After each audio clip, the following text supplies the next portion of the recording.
Salut, c'est Dr Volox, bienvenue sur la chaîne de lutherie Rock'n'Roll par un amateur pour vous les amateurs. Alors cette semaine, comme promis, je vous montre comment on fait un plan de guitare électrique. J'ai fabriqué 12 guitares électriques, la 13e et la 14e sont en cours, mais je n'ai jamais fait de plan. Alors vous allez me dire, mais pour qui il se prend celui-là à nous faire un tuto sur les plans de guitare alors qu'il n'en a jamais fait? Eh bien, détrompez-vous, je suis sur YouTube, ce qui fait de moi un expert sur n'importe quel sujet que j'aborde. Ma parole a valeur d'évangile. Allez, c'est parti! Nous allons explorer ensemble l'art et la manière de faire un plan de guitare. Tout d'abord, parlons du matériel nécessaire. Il vous faut avant tout une table à dessin. Ce n'est pas la peine d'aller plus loin si vous n'avez pas une belle table à dessin. Commencez donc par trouver une table à dessin vintage, made in France, et s'il vous plaît, n'allez pas sur le bon coin. C'est tellement vulgaire. Non, allez chez un petit antiquaire parisien ou dans une grande ville tendance, et trouvez une table vintage qui sera vendue 8 à 10 fois sa valeur. Voilà, c'est comme ça qu'on fait. Ne soyez pas pingre. Maintenant que vous avez votre table, il vous faut une lampe. Et là, je ne vous parle pas d'une vulgaire lampe d'architecte, non. Un peu de style, que diable.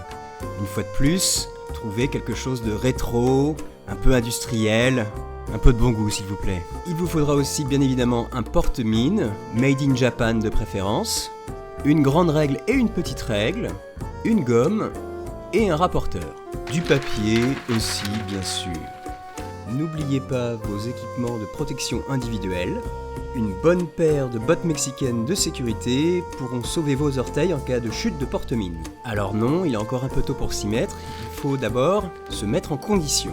Commencez par choisir un bon vinyle et écoutez-le sur un système hi-fi vintage. Ensuite, préparez-vous en expresso un grand cru des hauts plateaux d'Éthiopie avec une machine à café allemande.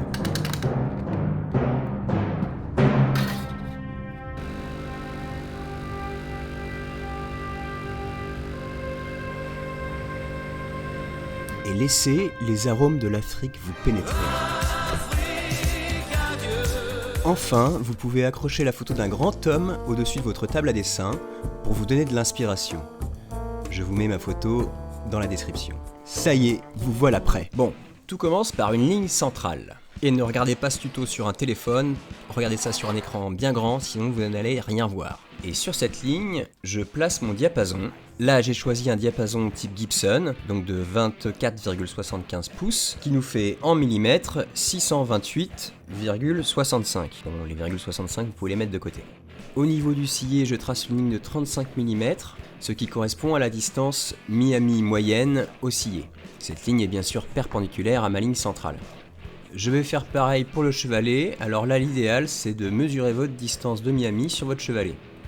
Là je vais faire un plan avec un tuyau pneumatique, donc on est sur une distance de mi-ami de 51 mm.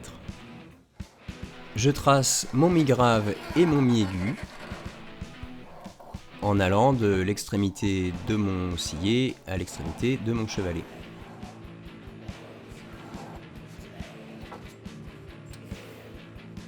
Je dessine mon sillet, là on est sur une petite Gibson, donc c'est 5-6 mm de large, et il faut que je rajoute 3 mm et demi de chaque côté de mes mi. Ce qui nous fait un sillet de 35 mm de mi-ami, plus 3,5 plus 3,5, ça fait 42 mm. Je repère là où va se trouver la fin de mon fretboard grâce à ma règle à fretter. Mais bon, une simple règle suffit, il suffit d'avoir le tableau des distances de fret. Je trace la fin de mon fretboard en ajoutant 3 mm et demi de chaque côté des mi.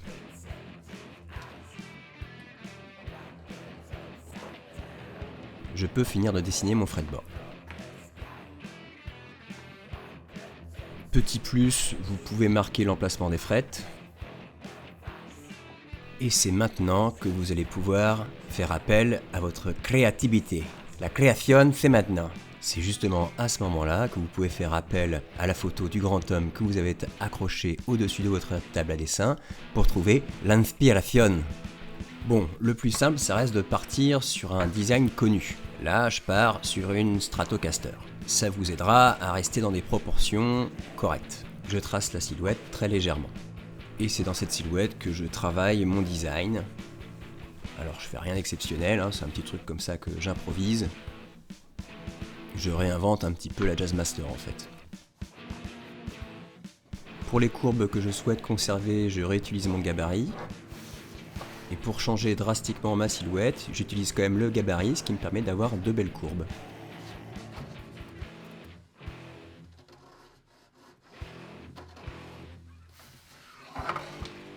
J'utilise aussi des objets circulaires pour les courbes plus serrées.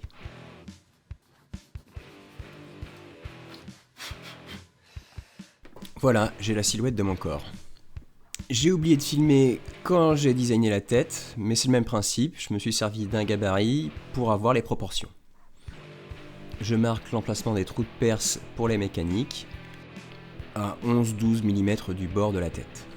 Pour dessiner mes cordes, il faut que je prenne en compte l'épaisseur de l'axe des mécaniques, qui est de 5 mm. Donc mes cordes vont venir à 2,5 mm du trou de perce vers l'intérieur de la tête. Et entre chaque corde, j'ai 7 mm, car il y a 6 cordes, donc 5 intervalles, et ma distance de mi-à-mi est de 35 mm. 35 divisé par 5 égale 7.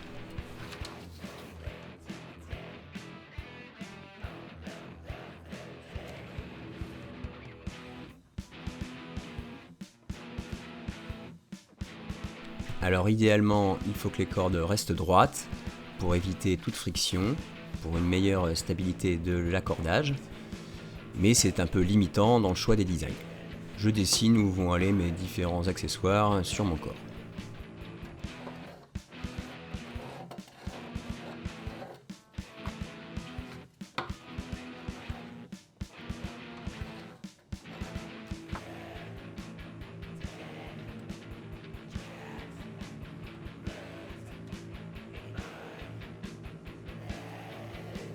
Maintenant passons à la vue de profil et parlons de ce fameux angle de renversement. Je commence par dessiner ma corde qui fait donc 628 mm de long, du sillet au chevalet. Je marque l'emplacement de la 12e frette sur ma corde. Maintenant je dessine le dessus de ma touche. Alors ma touche est à 1 mm grosso modo de la corde au niveau du sillet et 2 mm d'action plus 1 mm de frette au niveau de la 12e case. Je trace une ligne de la longueur de mon fretboard, passant par ces deux points.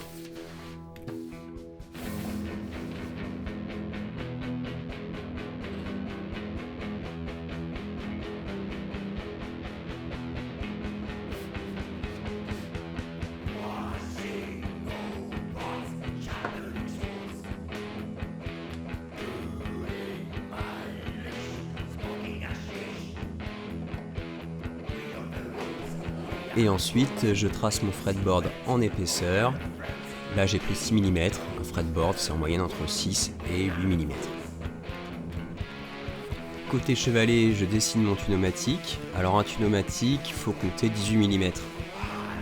Ça fait 15 mm d'épaisseur, mais il faut rajouter 3 bons millimètres pour les réglages. Maintenant, je peux relier le bas de ma touche jusqu'au tunomatique. C'est ça qui me donne ma table en fait.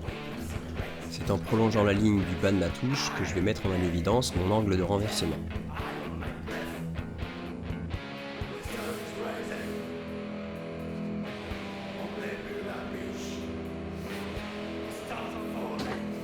Je peux dessiner la fin de ma vue de profil en reportant les côtes de ma vue de dessus.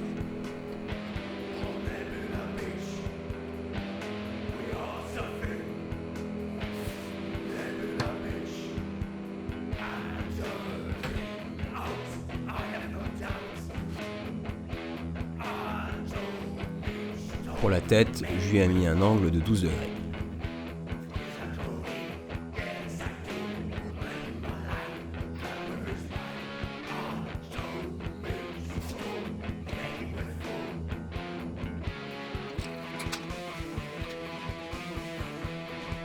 Donc c'est ici qu'est mon angle de renversement.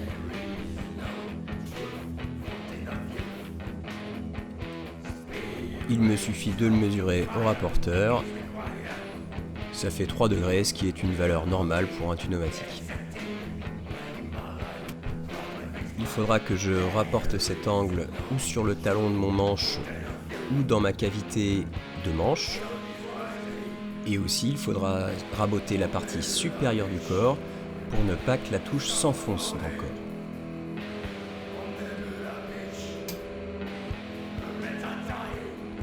Alors si vous n'avez pas envie de vous enquiquiner avec un angle de renversement, mais quand même de mettre un tunomatique, bah c'est possible. Bon, on refait le même dessin, sauf que cette fois-ci, eh bien, on met la table bien parallèle à la touche. Et il suffit de dessiner son tunomatique et de prévoir la défonce qu'il faudra faire pour enfoncer celui-ci dans le corps.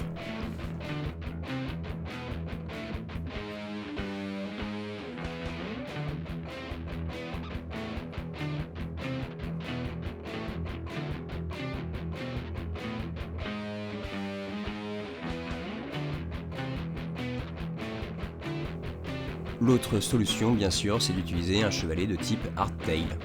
Là, en général, il suffit de mettre la touche à la hauteur du réglage minimum des pontées. Par contre, ça change votre distance mi-à-mi. Alors c'est aussi judicieux de dessiner la 12e case sur son plan. Ah, attention! Chute de porte-mine! Mon Dieu, heureusement que j'avais mes bottes de sécurité mexicaines. Voilà, le plan est fini grosso modo.